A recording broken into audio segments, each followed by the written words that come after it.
So I can hear the planning meeting now.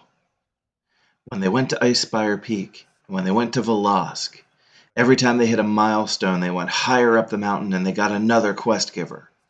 How do we subvert those expectations? Well, obviously, every time they hit a milestone, they go deeper into the chasm, further underground, and there's only one quest giver. Hey everybody, I'm Kel, and now that you're here, let's talk about Neverwinter.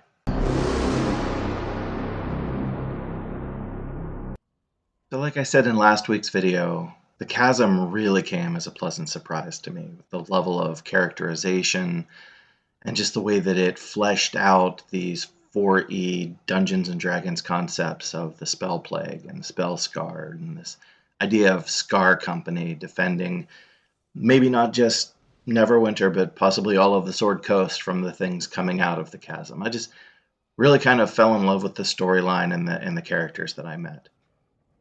Content-wise, you can really see how Neverwinter and Jewel of the North have really streamlined these leveling campaigns. There is so much to see, and there was once so much to do in the Chasm. And the Jagged Approach is kind of the same way. There were a lot of quests that got truncated or sidelined or even grouped differently, so that before, where you might have gone out and done a quest and come back and cashed in the quest and then gotten another quest, now you might get two quests at one time, go out and take care of both of them and come back. And just by doing that, you've cut the amount of time it takes, in some cases by a lot, because sometimes these cases are complementary. You go to the same spot, while you're doing one, you're doing the other, and you're just picking up two different MacGuffins, or you're killing a certain number of creatures while you're picking up MacGuffins. And so when it's all said and done, you've really chopped a lot of the time out, even if technically you haven't reduced a lot of content. If I had to pick, I have to say that would be my favorite way of streamlining the game, so we don't end up actually losing any of the story elements or any of the characters that we might have met along the way. That's definitely not the way it was done all the way along. But you'll see it, for example, in the Elemental Evil mod release. The way it currently stands is much more streamlined, but most of the content remains from pre-Jewel of the North to post. The quests are just grouped differently so that you can knock out 2-3 quests at a time. You fly through the campaign a little bit faster. It makes it a lot more enjoyable than the way it was before, where you would just go out and complete a quest and return the quest, or maybe complete 2 quests and return the quest. Now you've got 3 quests at a time, sometimes maybe 4, and then you can knock them out all at the same time, come back, and you can feel a real sense of progress because of the way the campaign is just put together now. Ooh, this is really kind of cool.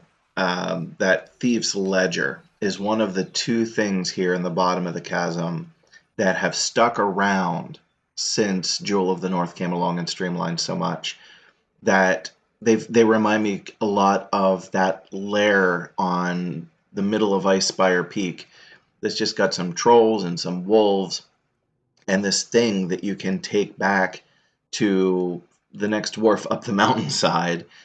And all it really is there to do is kind of flesh out a little bit of the story and make Icespire Peak feel more like a real environment. It doesn't really propel you to 20th level. It's not a necessary quest. It's really fun to still have just a couple of these left in the game, especially in the leveling campaign. And this Thieves' Ledger is a really cool example of how Neverwinter used to reward exploration and just looking behind every pillar or killing a few extra monsters and getting that random drop that sends you on a quest you might not have otherwise gotten. It's a lot of fun. Also kind of fun is just running around here. Not a big fan of just killing the same monsters over and over and over. But when I realized that these abyssal maws are basically just Lovecraftian gugs, they're just these D&D versions of these Lovecraft monsters, but because it's D&D and not Lovecraft, instead of going mad at the sight of these things with no heads and giant gaping maws, you just grab your weapons and roll initiative. And once I realized that these were these Lovecraftian creatures, it kind of, I don't know, made it interesting for me. It made it kind of fun.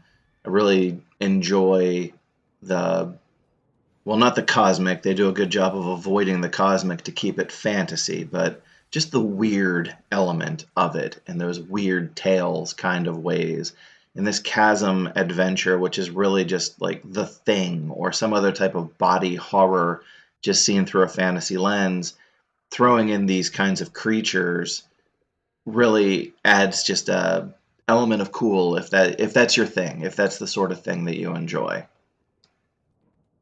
All right, and here we are coming up on the second of the two kind of castaway elements of the chasm. And I don't get the impression that this one has been kept around because the dev team really loves it or has any fond emotions towards it. They've been very clear about the fact that once you have an achievement at the console level, so like if you're on PlayStation, if there's an achievement that PlayStation gives you that's not just nested inside of Neverwinter, that they don't have the ability to remove it or really change it. And so if something happens in the game that makes that achievement unattainable anymore, they basically have to find a way to make it attainable anyway, in however the game stands right now. And so that's what has kind of happened here with the Oculus. There used to be a dungeon that you could go into, and you could basically, there was a quest, and you would complete the quest by defeating this monster. And now that dungeon is gone. And so in order to retain some sort of challenge to getting this achievement, the Oculus is off the beaten path, sometimes difficult to find. Sometimes there's a trick. If it's not just sitting there, you've got to go all the way to the end of the passage and then turn around and come back, and that will make him show up. But he's still in the game. And if you are an explorer, if you haven't given up on checking out these side passages, this is one of the very few remaining things left in Neverwinter where if you're not just following the fairy trail, you can find something pretty cool and you can get a console-wide achievement for finding this creature and defeating it. So Thieves' Ledger, really kind of neat, just a random drop. Keep your eye out while you're killing far spawn in the bottom of the chasm. And then right before you go into the final dungeon, keep your eye out for a side passage on the right, and you can find the Oculus over there and you can get a console-wide achievement. So just a couple really neat things that would take an otherwise kind of sparsely populated area of the game and put some flavor into it and still make it fun to go through. So I think that's pretty neat overall. All right, and here we are at the end. And like a lot of the leveling campaigns, the chasm ends with this big dungeon to explore.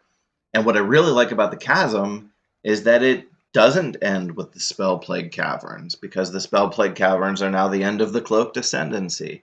And I have to admit, as a new player, knowing that there was an advanced dungeon out there called the spell plague caverns, I was bracing myself because, like I said in previous videos, it always bothered me as a solo player to go all the way through Icespire Peak and then I had to queue up to do Frozen Heart.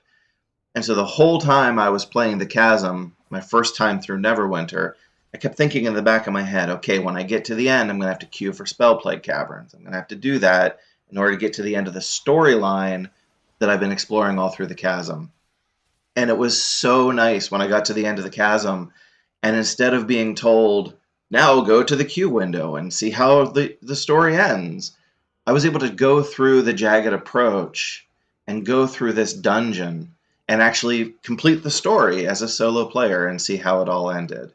Now, to be fair, I got my butt kicked an awful lot. At the end, the final battle was a little tough for my first time through, but it was fun, and it really felt satisfying to reach that big bad at the end and defeat them and basically close out this adventure zone from start to finish.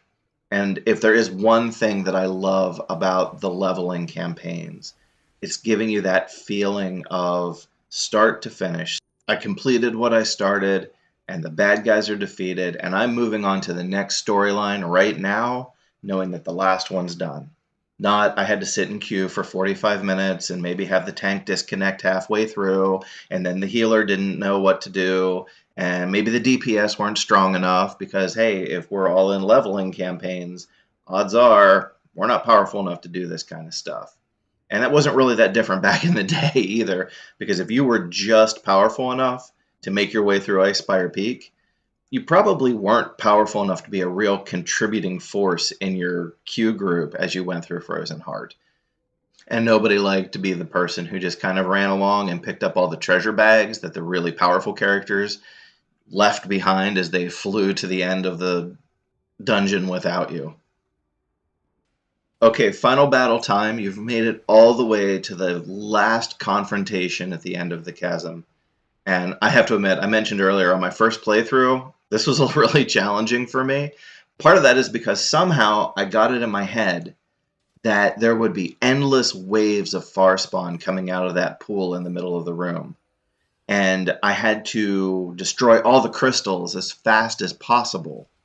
And of course, in hindsight, having done this a few more times, I know that every time you destroy a crystal, more creatures come out. And so the better way of doing it is destroy a crystal, kill all the monsters.